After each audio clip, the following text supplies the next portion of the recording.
So I'm going to let Dr. Statland come in and we'll continue the conversation. Man, we got some heavy hitters today.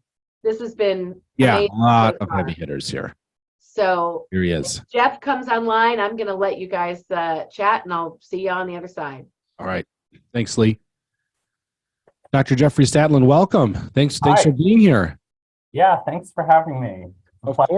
Of course. Now, we've talked a little bit with Michaela Walker about the MOVE study.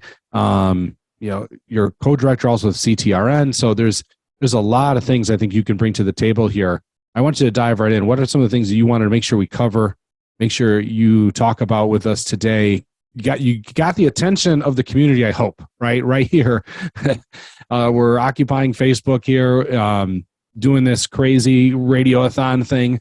And to be quite honest with you, sometimes, I'm just so excited to get people like yourself on because I think people are chomping at the bit. They want updates. They want more information.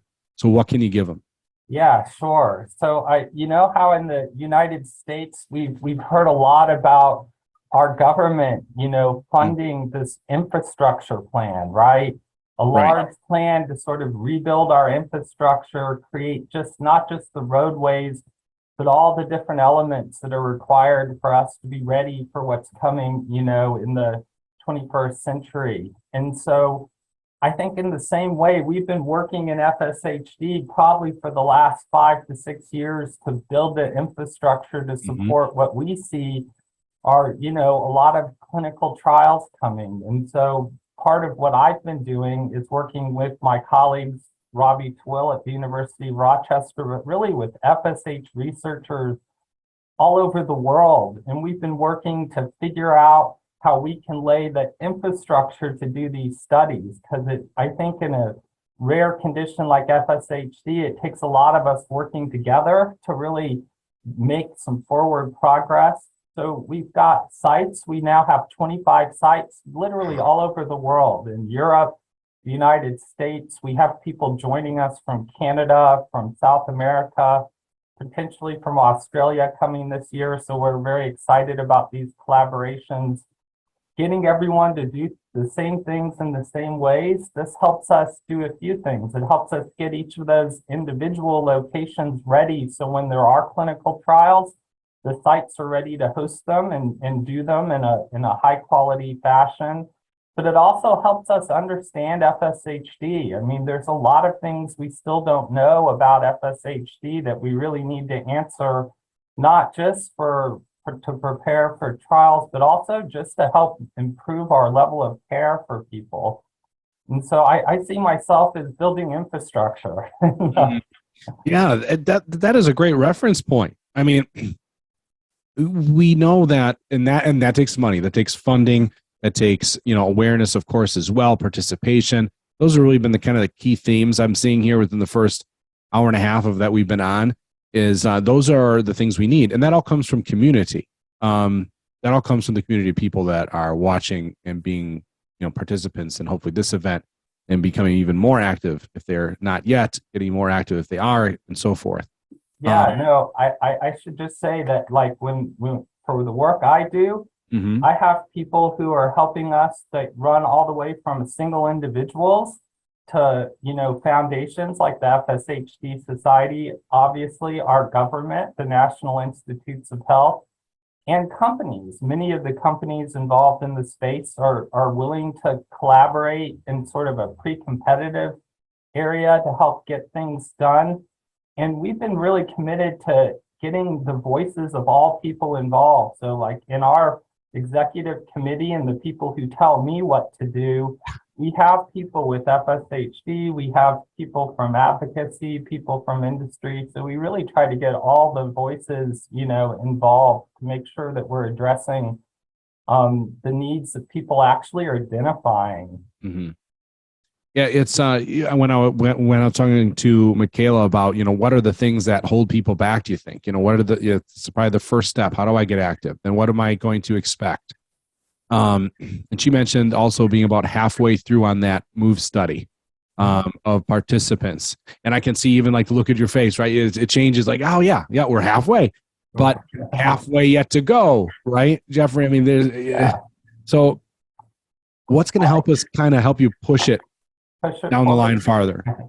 Well, I always tell people, it really starts with the individual. People have to want to take part. And, I try to reduce those barriers, but there's a lot of different ways to take part. If people want to be in our MOVE study, they can just reach out to us and we'd love to have them. But there's other ways to take part. We have people on focus groups who are helping us understand sort of where the field's at, what people are thinking. If what you really want to do is be in a clinical trial of a new drug, we have several companies coming forward now who really need people to volunteer in order to, develop therapies and make a dent in, what's going on in FSHD. It really takes everyone kind of stepping forward and taking part. It's not me doing research, it's really us as a community, making it happen. Yeah, that is a good point.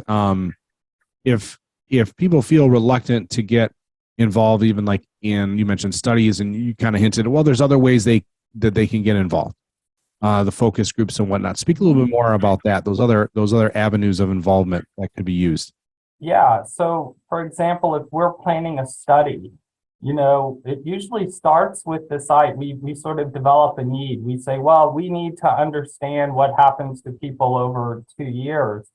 I mean, the next step is we'll often get groups of people with FSHD from sort of all around the country together. They'll go on to a Zoom call like this or something similar. And we'll start asking them questions. We'll say, this is the problem that we see. And we ask people, well, how would you think about, addressing that issue? If we're going to do a study and there's a study visit, how long is too long? What's a reasonable amount of time to spend? What are physical things that maybe you're comfortable doing, but what would be things you would be very uncomfortable to do? And this helps us design our studies. So we start at the front and we get some help in designing. We also ask people to help us with things like recruitment and keeping people in the study. How do we get people to be involved who aren't normally involved? There's obviously people we see who participate in a lot of our projects and people I maybe see in clinic, but how do I reach the person who's maybe not coming to clinic, right? And maybe they went to clinic many years ago and decided that there wasn't going to be enough going on and they sort of got detached. How do we get them back and get them interested and excited? And so I ask people, there's no better way to find out than just to ask, what would you do? And so we do a lot of that. Our network has lists of individuals who volunteered to take part either in focus groups or as part in a more formal way of helping us, run and do our studies. And I encourage people, if they're interested, they can reach out to us and we'll take their name and next time we have something, we'll be reaching out. Oh, that's a great, I never even thought about that with like the focus group. It's interesting because it sounds like those groups are kind of making the foundation of what your study is going to look like, right? Yeah, location absolutely. And what's going to be done. That's a huge important part. Yeah, it's an important part. I mean, I think you've got to think about these as collaborations. You've got to ask the people who have FSHD what's going to be most important. And you have to make sure that you're addressing real need, right? I may think that I have something that needs to be answered, but it's important that people feel the same way, right? We want to make sure we're spending our time, our money, our effort in a way that we're getting a good return on that investment. What's been some of the highlights that you've had over this last year as we're ending 2022? Yeah, I think it's been amazing. Think about what's been going on in the world. I mean, we've been in the middle of this pandemic where the world shut down. And it could have been very different. Research could have kind of ground to a halt and we could have been in this pause, but that's not what's happened. If anything, things seem to have accelerated in many respects. I think it's an exciting time in FSHD. We have our first ever phase 3 study. And for people who don't know, a phase 3 study is the study that they're doing right before they're asking to get drug approval. So it's an advanced stage clinical trial. And we've never had one before. So we have a phase 3 study going on in FSHD. At the same time, we have another company coming forward with really in a way, our first gene targeted therapy. We've been hearing about these gene targeted therapies for years, and now it's becoming reality. We have a company, they're ready to start their trial, hopefully, either later this year or early next year. And so that's really exciting. From my point of view, we've had several really great things. Our first study we ran was called Resolve. It was probably the largest natural history study run to date in FSHD. It's about 3/4 of the way done now. We're largely completed with that study, and thus the MOVE study has started as a follow-up to allow us to continue to follow these individuals for longer. But that's a major achievement, and it wasn't just the achievement for us. I mean, it's all the people and all the different countries who agreed to participate. It's a testament to people, collaborating and working together. That is a lot of positivity. Yeah. In 1 year of what you're seeing. Then of course it just it goes to the next part of that. What's coming is what do you hope for then in this next year as we go forward? What are we talking about, this time next year? Yeah, and so I think it's a balance. We want people excited and expectations, but we do have to remember that we're starting on a pathway that it's not a sprint. We're getting ready for a process of drug development, and so while me as an individual can get very excited about a single drug or a single program, and I'm just like anyone else, I can't wait to see what happens, and I hope that it works and becomes something available for people. But my goal is really to prepare us for the long term. I want to make sure we have everything in place so we can get a really robust program of different companies with different approaches, right? Some companies maybe are targeting the genetic side of FSHD. Maybe there's another company that's really thinking about muscle regrowth and regeneration. We want to see all these different avenues being addressed. And so I'm trying to build the framework to allow there to be continued development, not just one phase 3 study, but we want to see a whole process now where we see people developing therapies. Man, this has been, in the short time I've been with the FSHD Society, I've 7-ish years, just knowing about it since my diagnosis. If you just kind of say within the last 5, would you think if you go back 5 years that we would be where we are now? Yeah, it's funny. You're asking me something. I often talk about this. In a way, if I look back, and I look back a little farther, maybe 2010, and I looked at what was going on where I was working, right, in neuromuscular diseases and clinical trials, and we had a handful of studies. There were really no drugs approved for our rare neuromuscular diseases. And some of the chemistries they were talking about, things like gene therapy, you heard things like splicing modulators. It sounded a little like science fiction, right? You were hearing this and you're like, I sort of hear it. I'm not sure I know what it's going to mean, but it's all real today, right? These things are out there. There's drugs in these classes approved for other rare inherited diseases. So it's very feasible that we'll see these coming, becoming available for FSHD. So in a way, there's been a real just sort of sea shift in our, I think, technical ability to deal with inherited diseases and our ability to then enact them as well. And so I do think there's been a fundamental shift that's occurred. It's very different. 5 years ago, I think we had maybe 1 or 2 studies we were thinking might be happening, and they weren't necessarily specific for FSHD. Now we have a whole handful of companies with different approaches, some of which are gene therapies, really. It is an exciting time. And I know people have to be patient. You mentioned that, like, hey, this is not a sprint. We have to do our due diligence. That comes also with safety and these things. for those that maybe might be a little bit impatient, and I've heard from those patients myself, being in the community a little bit, being in part of, group discussions, it's panel discussions, and there's always a couple of people that are getting frustrated.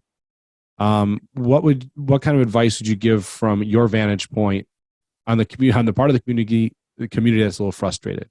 Yeah, and I agree with you. I hear this as well. I mean, I always have individuals who come to me and they're upset. They're saying, why is it taking so long? Why can't we just have access now? I mean, I do think that I understand that point of view, but when we think about it, there's sort of individuals and there's groups, right? When we want to have a drug approved for all the people with FSHD, there's a few things we kind of want. We want to make sure it's not going to hurt people. And this is a real concern. You want to make sure that we're not giving someone something that 5 years later we're going to discover it's really not helping, but it's maybe predisposing someone to something bad medically. Right. And that takes some work to do. And then you'd like to think that it works. And I hate to talk about drugs or prices, but the prices have been going up quite a bit. And, we as a society, as we think about funding this, we really want to make sure that if we're going to pay for these new drugs, that they're really doing what they're supposed to do. And these things do take time. As an individual, I'd encourage people to reach out to their physicians and ask, are there things that I could be doing now while this process is going on? I have people who reach out to me all the time, and I try to fit my plan of care to sort of where they're at mentally within reason. I'm not going to have someone do something that I think might hurt them, but, I can try to give someone a more proactive approach. But yeah, it is a balance. And I do understand the people who are feeling frustrated. They feel like they've been hearing this, for 10 or 15 years now, that there's trials or treatments coming. But I do think that there's a lot of reasons to be hopeful. Well said. Well said. Be hopeful in the midst of the frustration. Sounds like a little bit, right? Well, thank you, Dr. Jeffrey Statland, for joining us today and being part of it. Another Giving Tuesday event. We appreciate your time and all your hard work. Yeah, thank you for having me, and I enjoy. I think this is a great event. So thank you. It. Hey, thank you very much. Yeah. See, even a doctor thinks that I'm doing. Thank you, Jeffrey. Of course, thank you, Doctor. There's so much excitement coming on the horizon, and having Dr. Jeffrey Statland here, and then Scott Harper Pryor, and Michaela Walker always coming in to talk to us a little bit about the updates and what's going on. It's always a huge part. I think that's what everybody wants to see and hear and, be a part of. So we really appreciate that for sure. I know Lee was working on a little bit. Bye. Yeah, there she is. There's our producer. There we go. What are you doing? Are you taking a break on me, Lee? I sat down. Okay. I stood up for the first hour. I sat down.